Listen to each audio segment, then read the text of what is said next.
First of all, what would it take to get a residence in the US? There's a very streamlined process, very simple. Mm. Once you enter the US, Mm. that means you entered with a visa Okay. or without a visa. Okay.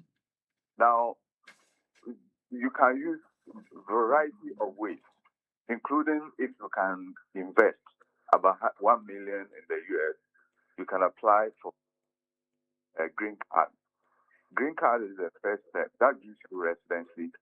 And then if you have residency for 5 years, you are qualified to apply for citizenship. But if you are a spouse of US citizen, within 3 years, you can apply for citizenship. And one of the ways is to, if you are a spouse of US citizen, you can apply to convert a visa. For example, you enter as a tourist, and then you met a lady, you marry, you can apply and become a green card holder, a resident. In that case, there's a form you have to fill, and then the form tells the government that, look, I have stakes in the US, so I want to live here permanently. And you can also go as a student, you can go as um, a technical person. So there are all kinds of ways you can get there, including you entered without a visa. If you enter without a visa, you can still make all these claims and you'll be granted, they will give you temporary residence for 2 years. 2 years for you to demonstrate good behavior, and then they will give you finally the green card. So it's pretty simple to do it. I see. For someone who is in detention, because for them to have arrested you and keeping you in ICE detention means that I think then they suspect that you're in violation of their immigration laws. Yes, they have affirmative and defensive. You see, affirmative is when you willingly decide that, look, I'm going to apply for this. I entered, I've not violated any time, I'm not in trouble. I just want to convert it. Because you came in with one reason and your reason changed to live there. You came as a student, now you want to live there permanently. So you give a reason. Did you get a job? Did you marry? What stakes do you have in the US? Now the defensive is when you are in trouble. That means that there's a reason to remove you from US. And then you now come and say, look, I cannot be removed because there's this reason. One of it is asylum. If you are taking asylum, it means that there's a fear of bad things happening to you if you return to your country. For example, political persecution, religious discrimination, and anything that will really violate your human rights. You can apply to a judge. In that sense, it's defensive. So the burden is on you to prove it. That this is why I think I should remain in the U.S. and to be protected against violation of your rights. So mostly the asylum cases will have to go for an immigration judge, and the judge will listen to it. Sometimes the process is first they grant you temporary work authorization, because once you live there, means you have to work and live. So they will release you and then give you authorization to work. And with the authorization, you can do some work. You are qualified for basic things, while the judge is still reviewing your case. And it's mostly you versus the state, because the state is saying that you are supposed to leave the country, and then you feel that it's not the right time to leave. I see. In Ken Ofori's case, our former finance minister, which of the routes is open to him, the affirmative route or the defensive route? For him, it's going to be defensive. Why? Because I arrested him for overstaying. Overstaying is a violation. Therefore, he has to give a reason why he shouldn't leave the U.S. So he's in a removal proceedings. And the removal proceedings once the judge pronounces it, the state can execute it immediately. And that's what Donald Trump has been using to take people out of the U.S. Because they go to a judge and say, look, you have overstayed your visa. And therefore, you have not renewed it. So it's a violation. You have to be taken back to your country. So they deport you. In the case of Ofori, he stands a very good chance of getting asylum in the U.S. Why? Because he's a prominent political figure. The position he held was a political one.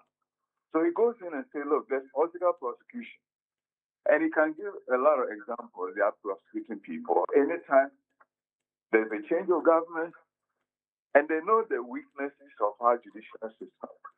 So if you get good lawyers, and the immigration judges are also very flexible. They are not like the federal court judges or the state who are more into, and then sometimes certain cases are also done by the jury.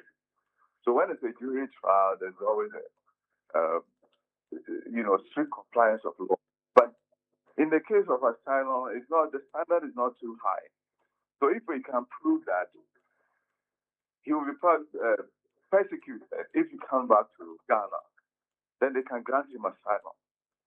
And that will really take him out of detention and then put him on the path to getting a green card in the US. Wow. That's quite interesting. And you see, the man is a finance minister, so he has the resources. Once he's living in detention, it's not like, how some of us went there. But he went there with a very high profile, and he has the resources. He has people to back him up. To get a good lawyer to do it. And sometimes the process is very fair. Can he do the $1 million investment? At this point, he's doing, if it is affirmative, if they hadn't arrested him, he could have used a lot of methods. He could have just gone to marry another woman and say, look, I'm married. You can't take me out of country that I have family.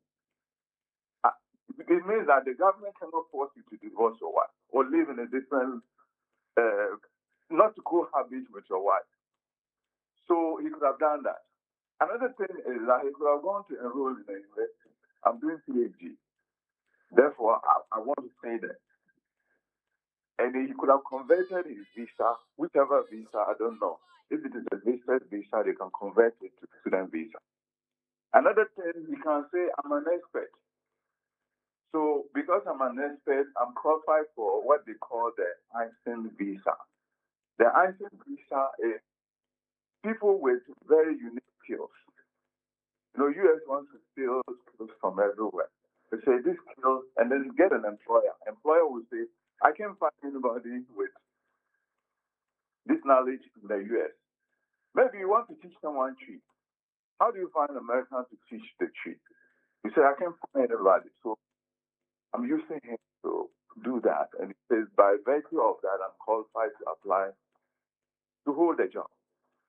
And then the investment of $1 million, he can also do it. So he goes through the religious route. He goes to some church and says he's going to be preaching. He's a man of God. There's a visa for that also. But now that he's in trouble, whatever he says, he claims is going to be very difficult to preach in those directions. Because the original intention was not established until he was in removal proceedings. So that's where the complication comes in. But unless Ghana government can go in and contest it, because at this point, Ghana government is not part of the case before the judge, and they can also go in and say, as friend of court, like do some affidavit and say, look, this guy is wanted in Ghana, and these are all the crimes. Or the government can also decide to start the trial in his absence and say, look, trial is ongoing. We need him in Ghana to give evidence. And then the process will be fair. But if we don't do that, then he has a very easy way of getting that stuff approved. I see. Because how do you convince the U.S. authorities that you need asylum? A former minister of Ghana, with the way the U.S. knows Ghana and the kind of facility they've even built here and the relationship they've had with us, I assume that will make your work difficult, would it not? It definitely was. For example, when I went to America, I went there with a student visa, visit visa, to do a program at Montclair State University. So when I faced the judge the first time, I was married to an American citizen. I faced the judge, and the judge said, not the judge at that time, it was just the interviewers. And they said, oh, no, you and your wife, you are not married. It looks like it's a fraud. So they said, we are not going to give you. So we'll put you in deportation proceedings. I came out, my wife called the senator at that time, Senator of New Jersey, and said, this is what they are doing to my husband. So the man ordered the immigration to give him all the documents. So I was just sitting there, and they called me back and said, come and get your green card interview. So they reviewed the case and figured out that this was injustice they did me. So in the U.S., it's just an immigration process. It's not like a murder case. It's not like any case that affects American interests, unless you are really a big political figure. But if it's just the normal process, sometimes they don't really interview you. They call you and just give it to you once you have all the necessary documentation to back up. And Ken Foriata is going to produce a lot of the newspapers that are in Ghana, social media posts.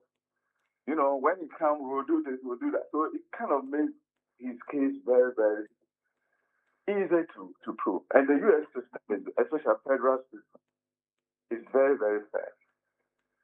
And even apart from just going through it, there are appeals. You can appeal if the judge denies him. He can go to appeals court. So it gives him, because the immigration court is at the level of like a high court. So once they deny him, then he has the right to go to U.S. Court of Appeal, where you have more than one judge listening to, and who knows what's going to happen. So it may not end quickly as people may think. It's going to travel. And in the course of it, he can still get temporary, they can release him and say, okay, you take temporary green card, which is permission to stay there, and then he can still hang out. So there are a lot of ways he can do this, especially when he gets a very good lawyer. I see. Doc, thank you. Very helpful. You are welcome. Yeah. Well, that's Dr. Justice Salifu. This is Thomas Doche, who says, Master Sana, what is keeping S Finance Minister Ken Foriata in US? He should come back. Okay, you are saying Alexis Yekere, who says, I beg to differ. Seeking asylum will be a tough one.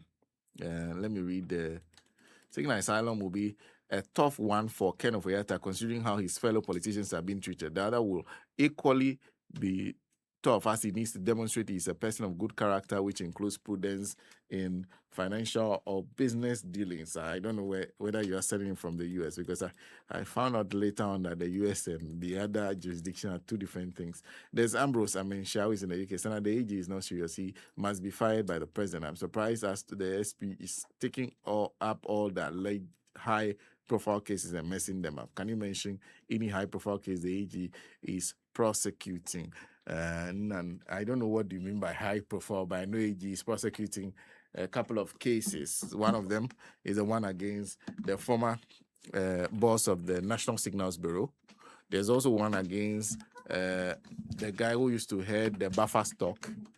I know there's one against the people from the National Service Authority, so I don't know, Doc, what is high profile to you and what you mean when you say it's high profile. So you must define high profile for me. But I know the AG is pursuing many cases in court on matters against former officials, including even the MPP chairman for Ashanti region, who wants to be national chairman. Yeah. You know, they say the man can win. The way the thing go there, he say no be brofo. No, see, because his contest over, I think I've heard Apia Kubi is interested. So, Chairman won't me over Boache Jakon. Chairman won't me Over Eugene Boachenchi. You know, Eugene Boachenchi is going for secretary. Secretary, okay. Yeah. Over John Bwedu. John Bwedu.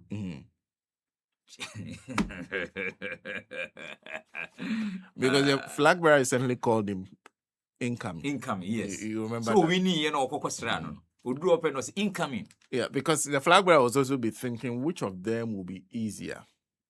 Which of them will facilitate more of my grip on the party? Because if you pick somebody who will fight you constantly in a race that you are most likely to lose, it becomes a problem. And maybe you see Boache Jako as much more difficult. Okay. But if you have Boache Jako as chairman, it means that. So those analysis will put Chairman Wuntumi as his favorite. MPP national chairman Wuntumi. Chairman Wuntumi. Now, a police hospital for say Omobabe mass burial for 260 unidentified and unclaimed bodies. Say muna wache omo de share free money ma meje bodies no konkosi amunu konkosi nti no so mabe mass burial 260 police hospital for na this report na ba empacho wani unhwe bible ni say wani ene okania ai tokuro bia be hu mu a gise wani na ade behwe tokuro ni say muwa ana say munwa mesrew wo de na low vision ana say eye pressure ana short-sightedness ibi anidaso herbal clinic Dr.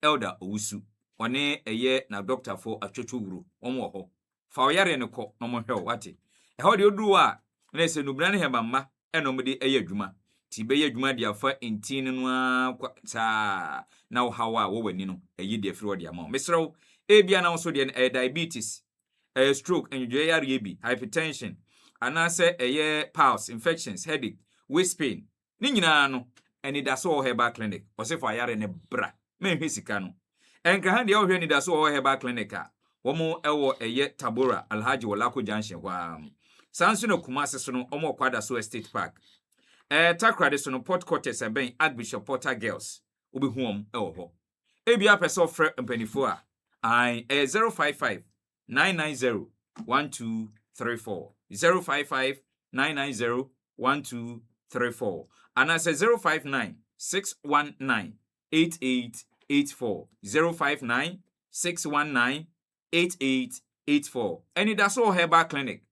see in God we trust. Sena. Let me conclude with a comment from Komla Genya says, I bet you all those who are making noise about Ibrahim Mahama's jet are in better position to receive favors from the man and the government than most of us who are defending. It is well. So if you know criticizing puts you in a better position. Anyway, I am done. Sena Nombo is my name, my co-host SM, and of course Nancy Amelowski Kelly Obimpe.